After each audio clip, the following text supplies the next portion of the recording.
Welcome to the Great Detectives of Old Time Radio. From Boise, Idaho, this is your host, Adam Graham. If you have a comment, email it to me, box13@greatdetectives.net. Follow us on Twitter at Radio Detectives and check us out on Instagram, instagram.com/greatdetectives. Today's program is brought to you in part by the financial support of our listeners. You can support the show on a one-time basis, support.greatdetectives.net. You can also become one of our ongoing Patreon supporters for as little as $2 per month. Just go over to patreon.greatdetectives.net. Well, now let's get into this week's adventure of Sam Spade. And this is another episode which was not really in circulation till about 3 or 4 years ago. The original air date is February the 2nd of 1947, and the title is The Dead Duck Keeper. The Adventures of Sam Spade, Detective.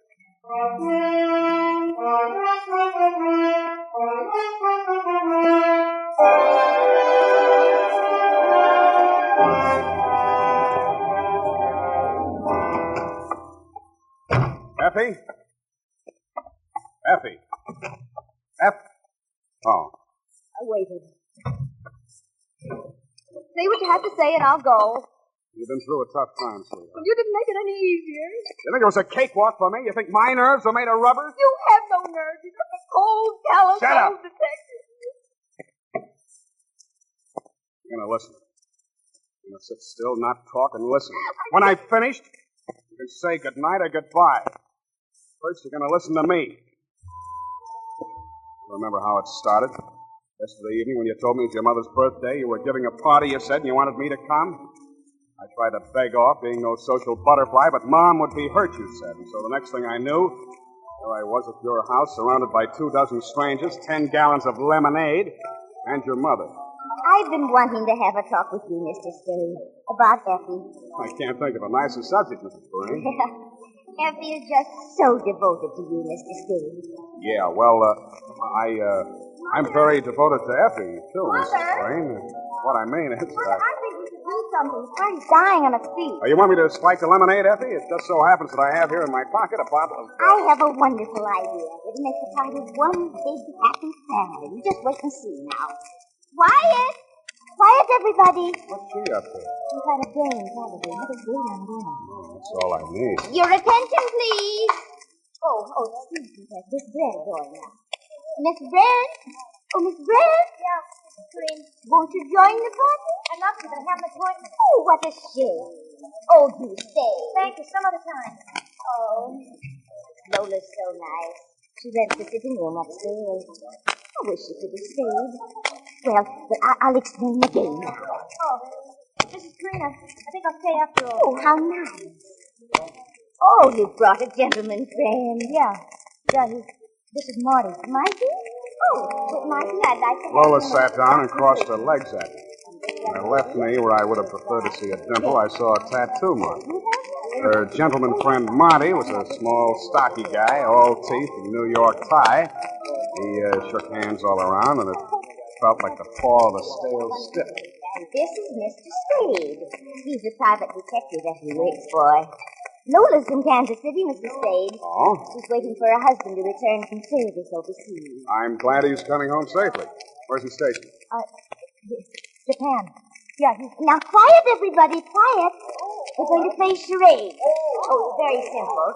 Now, you see, I'm the captain of Team A. Now, Dr. Burson, he's so clever. He can be captain of Team B. Now, dears, quiet, everybody. Now, we'll both select the members of our team, and then each of you will write something on a slip of paper. We'll write a quotation or a phrase, the title of a song, whatever you like. Doesn't matter. Just something interesting and clever. Then I think. Yes, I think that's right. You act out what you've written, all in pantomime. No words can be used, although sounds are permissible. Dears, you must listen to me or you can't play the game. Now, you can't play unless you know how. And then your team must guess what is written on the paper. You act it out. You 20? How many words? Oh, any amount of words. No, not over 10, no. That's too long, yes. Now, everybody ready? Teams were chosen.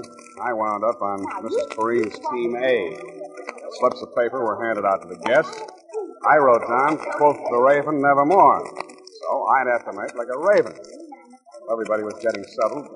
Lola Brent came up and he pushed a slip of paper into my hand. This is your charade, Mr. Spade. Oh, but I got Isn't this one. fun? Please don't lose the charade I gave you. And with that, she lost herself in the crowd. I pushed the paper she handed me into my pocket without looking at it. Her gentleman friend Marty, the little character with the New York tie, was out in the center of the floor acting his charade. He flapped his arms up and down, quacked twice, and rolled over on his back. Nobody got it, so he did it again. Now, wait a minute. I said that. Quack, quack, quack, quack. Wait a minute. Dead duck! Dead duck. Oh, isn't that wonderful? Now, Team A scores a win there. Let's go on, please. Yes, sir. Mr. Dead Duck, we guessed you. So will you please get up now and we'll go on to the... Oh! Sam! Sam, he's dead! And he certainly was. A deader duck I'd never seen. I bent to him, and his lips were turning blue. Somebody had spiked his last drink with a jigger of poison. 1 hour later, Dundee and the homicide boys, including the medic, had taken the stiff downtown. No one could identify him. Lola Brent had brought him to the party, but she'd taken a powder. You and Mom were kind of shaky, so I decided to spend the night on the sofa in the living room. I only used up about 3 hours of it when I heard the front door open. I figured it was Lola. I got to my feet, crossed to the hall, and found myself staring into the biggest 45 I ever saw. Where's the duck? Who? He wants to know who, Colby. Look, you don't want no trouble. You're protecting this duke. Okay. All we want is the duck. Try Walt Disney. Oh. I should have known they had no sense of humor. The butt of the gun caught me behind the left ear. That's where it usually catches. I don't know how much more sleep I packed away until I felt you shaking. Sam! Sam! Huh? Effie? They took Mom. Those gunmen. They took Mom. What happened? They came into our bedroom. They hit me. What? Right here. And then they grabbed Mama. They wanted the duck. What were they saying? They took Mom out with them. I'll call the police. Effie, no. But they've got Mom. Oh, for heaven's sake, Sam. They took my mother with them. No, we can't call the police. Not yet. What's something? Duck. I think Mom has it. She's safe for a while, but if we call the police... Oh, Sam, what shall we do? What shall we do? Keep our fingers crossed and play the rest of the caper by ear.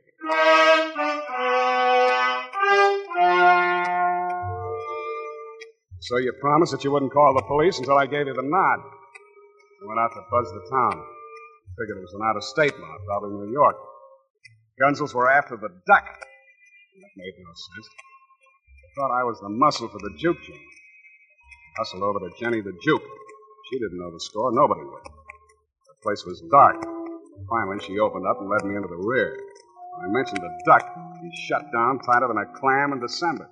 It's blisters, Sam. Blisters, I tell you. This ain't only the local law. This is the feds. Go away, Sam. My joint ain't juking for the duration. Listen, Jenny, there's an out-of-state mob. They put the arm on my secretary's mother. She don't know the time of day. They pulled the wrong feather. I don't hear a word you say, Sam. They're mixed up in the juke joint with you. You know who they are. Where's the duck, Jenny? Sam, you're winging in the breeze. Now, Sam. give me a rundown, Jenny, or I'll tear your ears off. I want that old woman back safe. You can't muscle me, Sam. You know why? Because you'll tear my ears off, and that's where you'll stop. That's where they begin. One thing. You get word to them. Maybe. You try. Maybe. Tell them I've got the duck. I'll deal for the old woman. I'll try. Go back to your office. If I can throw a little weight, you'll get a call. If I can't, you can come back for my ears.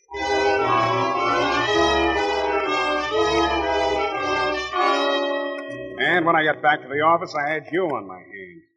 There's no rest to it. But I can't just sit here. Do something. We've got to sit and wait. Call the police. No, you got to sweat it out. I can't. I can't go on like this. Who's searching? What's your name? I'm Guinness O'Rourke. I'm here to talk about stuff. Good enough. Come into my office. Effie, you wait out here. Sam. Wait here, I said. Sit down. Thank you. I'm a lawyer, Mr. Spade, and here to represent my client, What's his name? John Doe. Mm-hmm. Jane Doe's big brother. My client has been led to believe that you are prepared to produce the document. More or less. What's it worth to your client? My client is willing to trade the old woman for the document. You go back and tell your client I'm a big boy now. I don't understand, Mr. Spade. This town is loaded with old women. All I have to do is walk up and down Market Street, but there's only one duck. Seems to be a misunderstanding. Well, let me put you straight. I've got the duck. Wait. I'll be cute. Your client wants the duck. Okay. 50 G. $50,000, is it? Things are high all over. But the old woman is Mrs. Green. Now, listen, you can do whatever you like about the old woman. So you got an old woman. Get rid of her however you want. That's your story. What's important is that you want the duck. I want 50 grand. We play? No,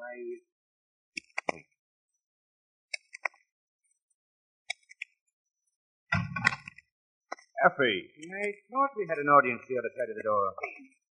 What were you... Shut up. Save it, Effie. It's his business. Easiest money of the season. Well, if you're ready to talk business, we'll go and talk to my client, Mr. Spade. Now. Let's go. Oh, Sam. You've known me a long time, Effie. But maybe you don't know me. The United States Armed Forces Radio Service is presenting the weekly adventure of Dashiell Hammett's famous private detective, Sam Spade.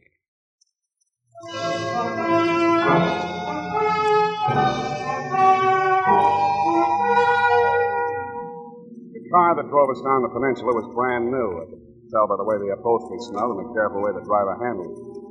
O'Rourke, the lawyer, sat up front, and I sat in the back, squeezed between two gunners. The gun muzzle stuck into my ribs told me all I needed to know about them. The rest of it I had to guess at. Time is hard to judge when you're blindfolded, but there's only one main road out of San Francisco by land. I know the towns and stops along it fairly well. About 20 miles out of the city, the car turned off the main highway onto a gravel road. 5 minutes later, the blindfold came on. The fog was so thick, I still couldn't see much. Giannis pushed me ahead of him into a shack that looked like a summer vacation cottage, with a sign over the door that said, Bide-A-Week. Sallow, mean-looking little man with a heavily scarred face met us at the door. His right arm, just above the wrist, tattooed a small picture of a mallard duck. He glared at me and then at O'Rourke. How come? I told you don't come back without her. Haven't been my witness, Effie. I did my utmost. It seems that Mr. Spade is interested in money. What money? Did you tell him we got the old lady? I did. I am afraid we've misjudged Mr. Spade. In short, that Mr. Spade is not in the least trifle. What does he want? You had better tell him, Mr. Spade. 50,000 now, another 50 G's when I deliver the duck. 100 G's is a lot of cash. You can afford it. Ugly, bring in the old lady.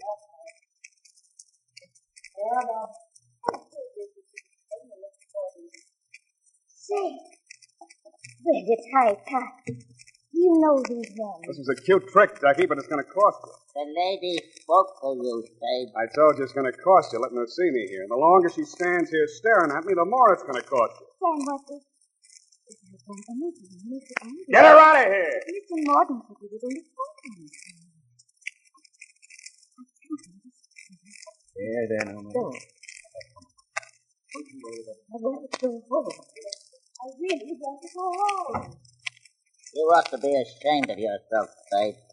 You've broken that old lady's heart. Stop drooling. What good talk from me? I ain't any this old lady. I don't have to use words when I talk to you, Ducky. You won't do anything to me because I got something you need. Okay, 100 G's.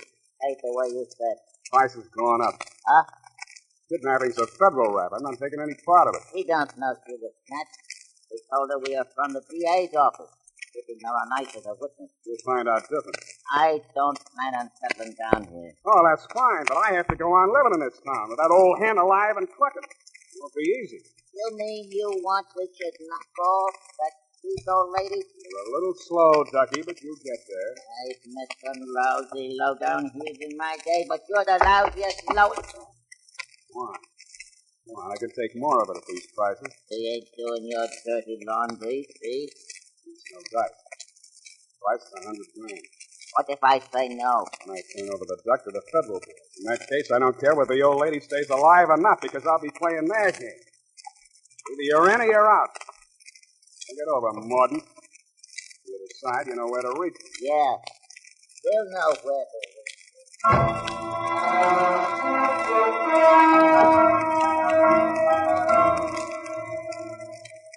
They drove me back to town blindfolded. When they let me out of the car, all I could see, even without the blindfold, was the corner of Post and Kearney. A streetcar came along. I tossed a coin whether to get on it or lie down on the tracks and let it run over me. Came up head, so I tossed it again, and I got on instead. I fished in my pocket for a slug and came up with a folded slip of paper. It was the one Lola had handed me at Mr. Perrine's birthday party when they were passing out the park for that screwy charade game. I unfolded it and glanced at it. Then I read it over very carefully. The writing was hard to make out, but what I could read of it said, "Help me. That man Marty has followed me here to kill me. If I get out of here alive, Maxie's Arcade. I have $100.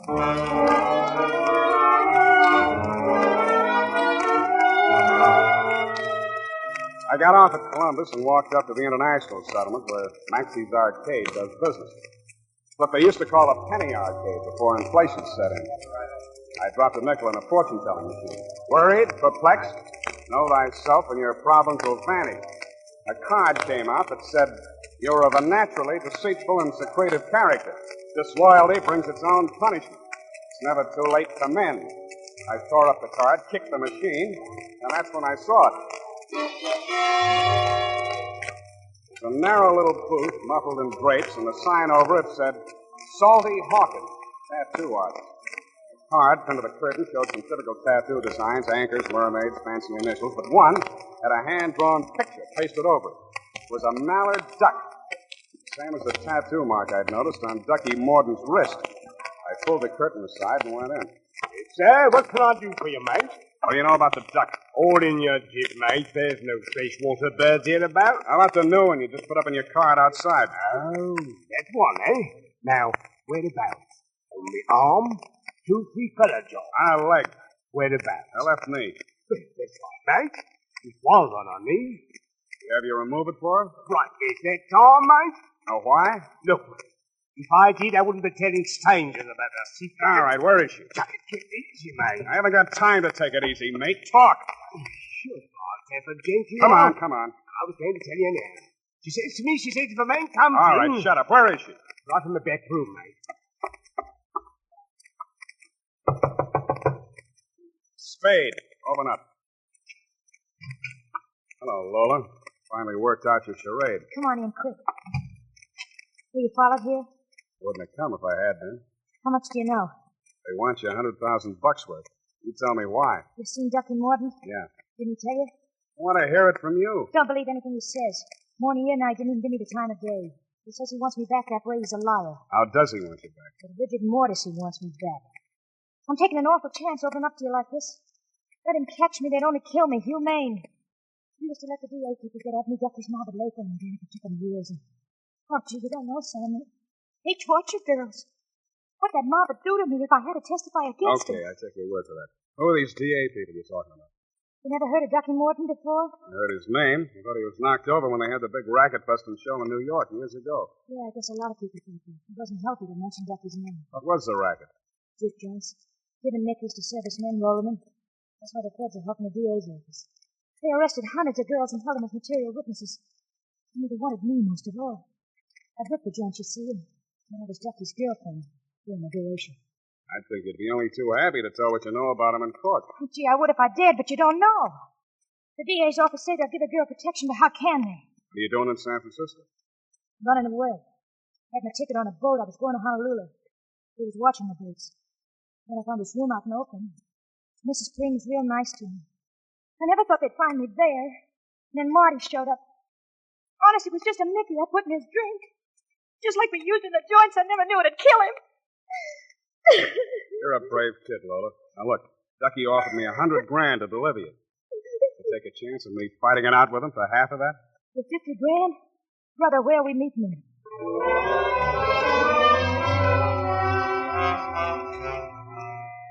O'Rourke's car was parked outside my apartment building where I had a hunch it would be. Two gunners picked us up at the door, unloaded my hardware, and marched us up the stairs. Ducky opened the door of my apartment and waved us inside. Honey, you gotta Keep go the along. plant outside, you Ducky, two. listen to me. Sit down. You too, Lola. Ducky, I swear I never said a word. I'd never talk, Ducky, even if they chopped my head off. We'll take up your suggestion later. I got a conference on with Mr. Spade here. Bring the money? Don't crowd me. There's that other matter. The old lady. How about the old I lady? keep my word, Spade. You delivered the duck, okay. The way Jenny gave it out to O'Rourke was the old lady for the duck. But you ain't got no ethics. You see, you figured me wrong. I don't kill old ladies. You're going to kill the duck. I ain't no old lady. No, you ain't. And you ain't gonna get any older. And neither are you, Spade. He wasn't kidding. He really meant to knock me over, and the gun he was going to do it with got ready to speak its piece. I'd made my play too strong. The way this type of guns defense is simple, and I'd guessed it right. If you pressure them, they go the other way by instinct. But what I hadn't figured was that this killer had a heart of lettuce. He was going to cut me down to protect your mother from me. Yeah, like that. I couldn't change my play now. The wheel was already spinning, and so was my head. I tried to brace myself and waited for the blast.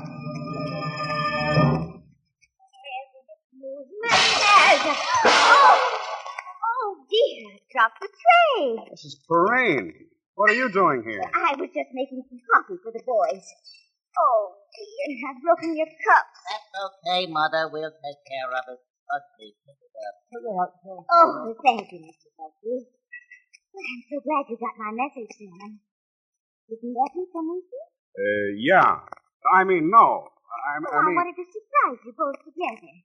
I hope you don't mind my taking over the kitchen. It was so late and the boys were getting hungry, so I took some coffee and cakes. That was very nice. Mr. Morden, put that pistol down for a moment and help me move this table out of the room. Huh? Oh, sure, Mother. Thank you.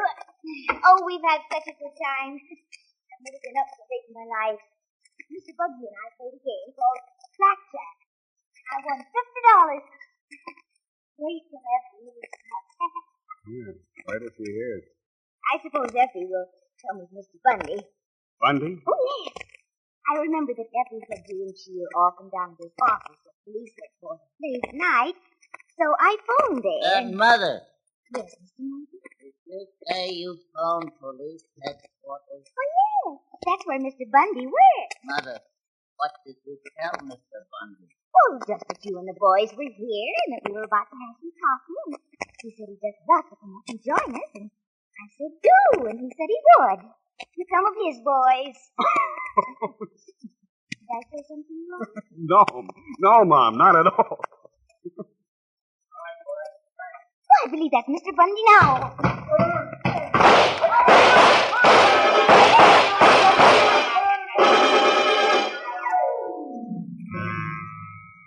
When the smoke cleared away, Ducky Mordaunt and his hoods were playing dead duck for keeps on my living room rug.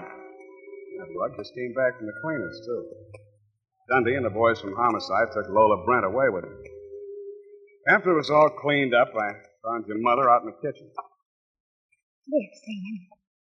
I just made another pot of coffee. Oh, it's okay, Mom. It's okay. It's all over now. I know. I've been holding this bag. Oh, Sam. I've never been so frightened in all my life. How does Effie stand it? You paid it good, Mom. You paid it real. Did I? Was I as brave as Effie? Brave. Not only that, you got more brains.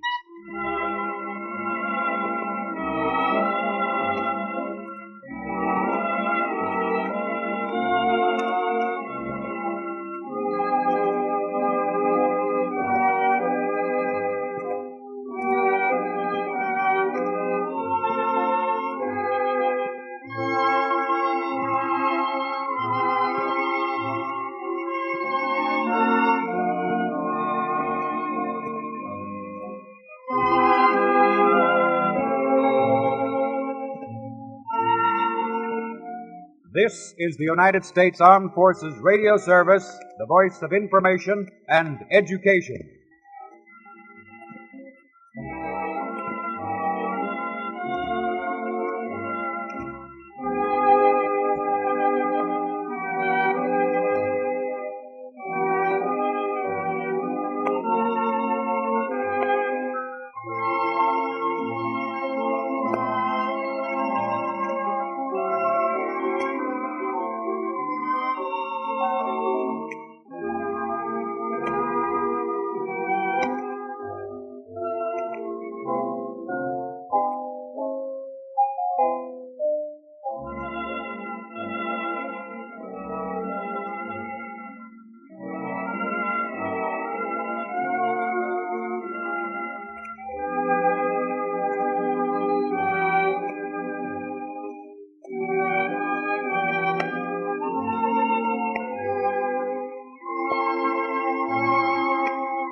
Welcome back. Having this come into circulation is a really nice find. And it's not just because without it, we'd have 10.5 months straight of missing episodes. And to be frank, any missing episode from this period is welcome.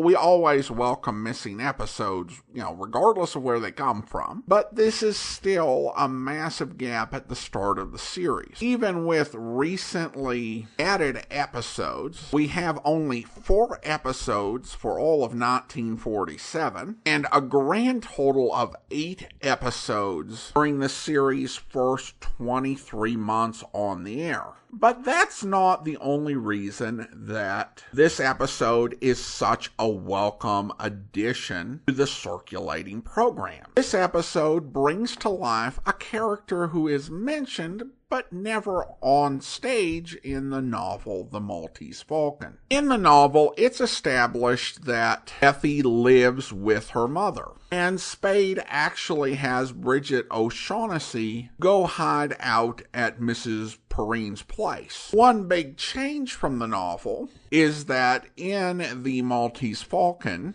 Mrs. Perrine didn't like Sam. Now, we can interpret this, I guess, in a couple of ways. Either, 1, the radio writers just decided to change things. Or 2, Mrs. Perrine's attitude towards Sam changed in the intervening years.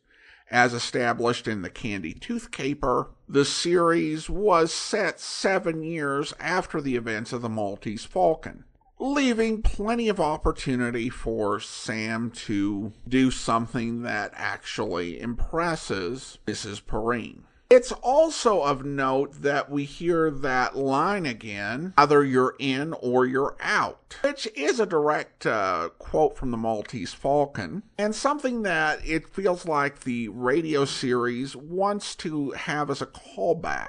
Signal this as Sam's modus operandi to really press the villains. He's pretending to cooperate with them. I forget if this continues on through the series, but it's definitely an interesting note to come back to. Sam certainly risked a lot, aka Mrs. Perrine's life, on his understanding of criminal psychology. Thankfully for everyone involved, he turned out to be right. I did miss the final scene with Effie when she found out what Sam had done. I'm so used to the established way those episodes end. There are, of course, a number of possibilities that occur. First, this was still relatively early in the series, and that ending wrap-up between Sam and Effie may not have been a sort of non-negotiable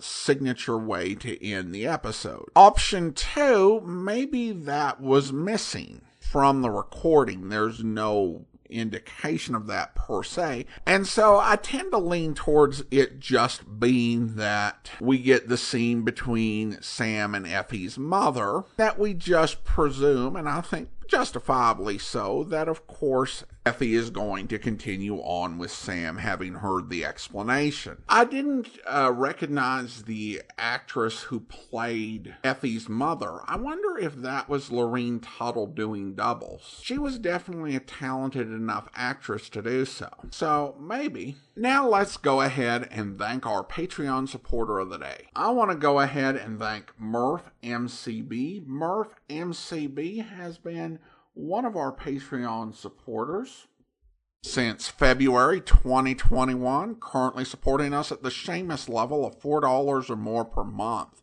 Well, that will actually do it for today. If you are enjoying this podcast, please rate and review it wherever you download your podcast from. We'll be back next Monday with another adventure with Sam Spade, but join us back here tomorrow for Mr. Chameleon, where... McGinnis, I'm told that you reported a murder here. I'm Chameleon of Central Police Headquarters, and this is Detective Dave Arnold. How do you do, ma'am? I know funny ain't the right word for it, Mr. Chameleon, but I never got the education my daughter Minnie got. Anyhow, this is the kind of murder that just don't happen. I understand the chap that your daughter married today in the season's most fashionable wedding was murdered. Yes, the Prince of Romany. And poor Minnie's heart's just about breaking. Well, naturally, Mrs. McGinnis. She was wild about him. And him a prince of the blood, too. Minnie always had her heart set on marrying into royalty. She inherited a fabulous fortune from her father, didn't she? At least that's what I heard. $5 million, Mr. Chameleon. My poor dead husband, Mike, rest his soul, hid oil, dig in a cistern, and pulled out $10 million that he split between Minnie and me. Have you any idea who killed the prince? Sure. His best man did him in. What? The Earl of Penton. Sounds like one of them dime novels I used to read when I was a kid. Earl killing princes and things. You say the prince's best man at his wedding killed him? It's amazing. Yes. Ain't it, Mr. Chameleon? Did you actually witness the murder? Sure. I wouldn't be telling you what I am. All right. Let me hear what happened, Mrs. McGinnis. It was like this. Mm-hmm. My daughter and the prince was just starting off on their honeymoon. And sudden-like, that Earl Penton come running in. Yes? The Earl said something about the prince owing him $250,000. The prince got real hot and said he was only $20,000. Both big sums of money. Then they really got to brawling. So to settle things down, my daughter Minnie stepped in and gave the Earl her check for $20,000. The prince didn't have a banking account big enough in this country, you see. I hope you'll be with us then. In the meantime, do send your comments to box13@greatdetectives.net. Follow us on Twitter @Radio Detectives, and check us out on Instagram, instagram.com/greatdetectives. From Boise, Idaho, this is your host, Adam Graham, signing off.